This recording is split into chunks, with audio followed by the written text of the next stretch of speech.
Well, anyway, so I'm watching here a little bit. I just got done watching Grimm's Toy Show, but, the thing, when I was a supervisor, like I said, what went bad, ultimately, why I was looking for a different job was, basically, I think it was 2 backroom assistant managers and the general department manager, who was an assistant manager, that was causing me some grief and trouble. The general department manager at Shopko Hometown, like I said, was always telling everyone and customers that I was not Shopko, I was Walmart. So, and ultimately I wound up, all of a sudden, somehow by some luck, getting back into Gordy's. Yes, I was in Gordy's before Shopko, but I don't really count it on applications. So, and that was the thing too that got into me, was, cause I was crying quite a lot when I gotten home from work, working at Shopko. I didn't have any problems with the other 2 that were technically supervisors. The one that was the customer service specialist, and the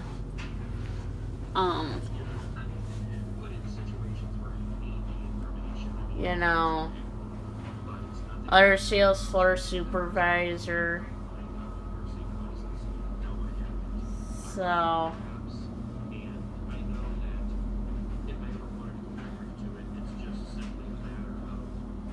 but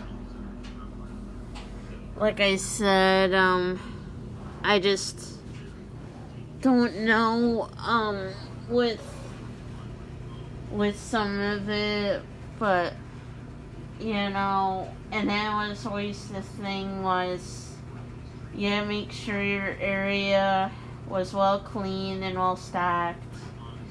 And I think they said as long as you did that, you didn't get a visit from the assistant manager. But, like, as for, like, Menards is going, like, I don't want to say too much to people, because I know they would look at me funny. But I've had, panic attacks. I've legitimately felt my, heart racing, and I felt like, and I don't want to say this, like I was about to have a heart attack at work when they would leave me out in the parking lot alone and I couldn't keep up. After I hurted my shoulder, I always thought about what their assistant manager Craig told me, and he said he didn't want me out in the parking lot alone after hurting my shoulder like that. And I don't know what happened to them not wanting me out there alone. But like I said, I don't know why Amber Vatique unfriended me on Facebook. I didn't say anything to her, let alone anything bad. But, like, I don't want to tell her, if I find a different job and I give the 2-week notice, it does serve you guys right if, and I guarantee it will happen. The next person you get, the one that replaces me, is probably going to tell you guys off. And I'm not saying this to be mean, but they will tell you where to go. And they'll say, why are you doing this, and da-da-da. They'll notice, like, what I did, and all that. Like, back when I was trained for a department manager, I think the other sales associate, Daniel, I think he went to assistant manager Troy and asked him if he could be trained for department manager like I was, and Troy pretty much told him, no, we don't want you to be trained for that. It's only going to be Levon or Lynn, your actual department manager, that can talk to these vendors and doing department managerial stuff. So after Walmart trained me for department manager, right when I came back from having been diagnosed with SODU tumor, they were using me 90% of the time as a department manager. So towards the end, before Walmart wrongfully fired me, I was, I was being used as a department manager or dairy department, frozen, and bakery towards the end. Because I was told those were my responsibilities, even though I was not officially a department manager. I even was once made to go to a department manager meeting as a sales associate. And I'll admit this, it felt awkward. Because I was only sales associate there, and here the department managers were begging and groveling to the store manager about the sales in the departments being down. And they all told him, we'll get our sales back up, don't you worry. And they were like kissing at his feet, begging for forgiveness. All the department managers were, and saying what they were going to do to up the sales for their departments. So, and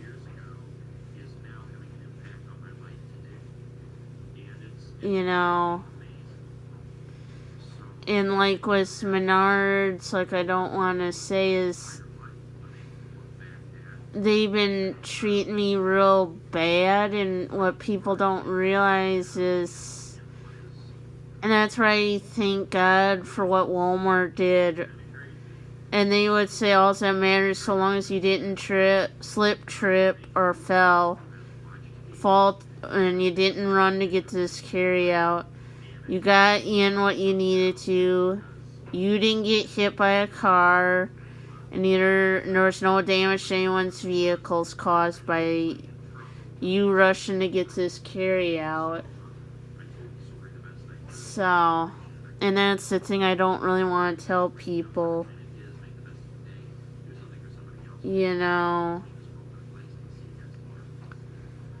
It's a tough one to talk about,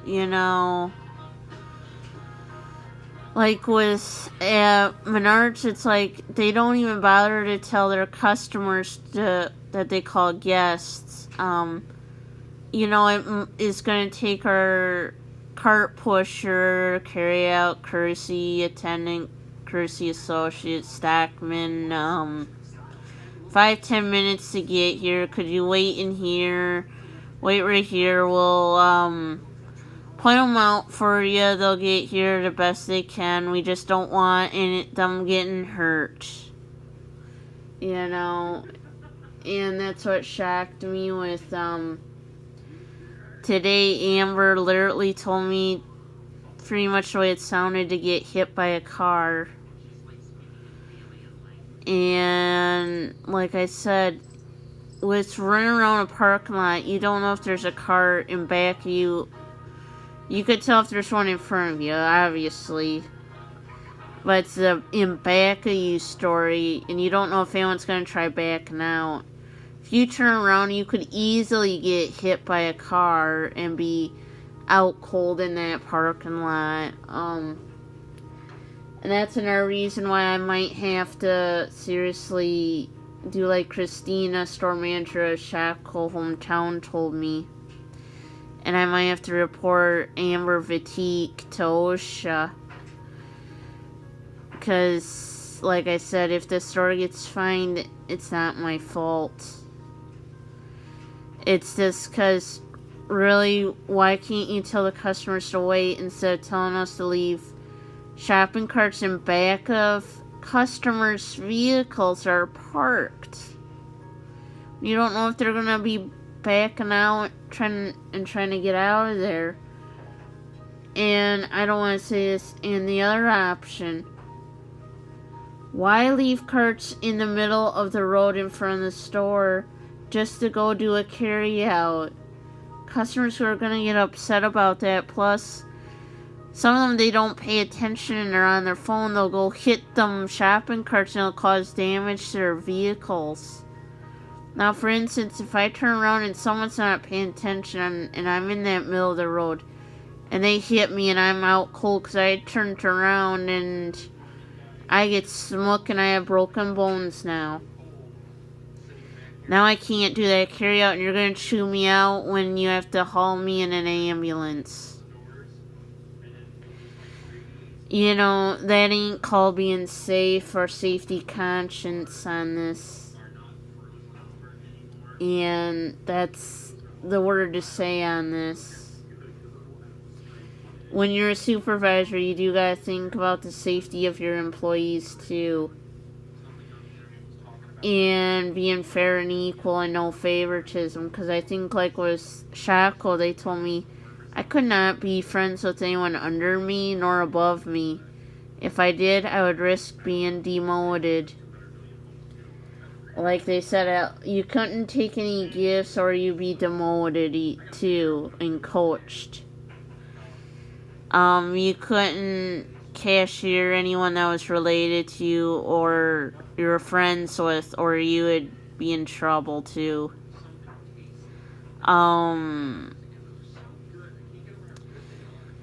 Another thing is you couldn't give out too less of change or too much, or else you got written up. So there was a lot of things I can kind of point out with it. You know, I always say this with a safety conscious mind, but this is not the first time that I was told this by Menards and they wanted me getting hit by a car, basically. I kind of look at it this way. You know, when I do get a different job, you know, even a lot of places have told me that they felt Menards was holding me back. And that's where I don't want to tell Menards that, because then they'll get mad at me. But, you know, it's just a lot of work lately when you know your job isn't going good. So,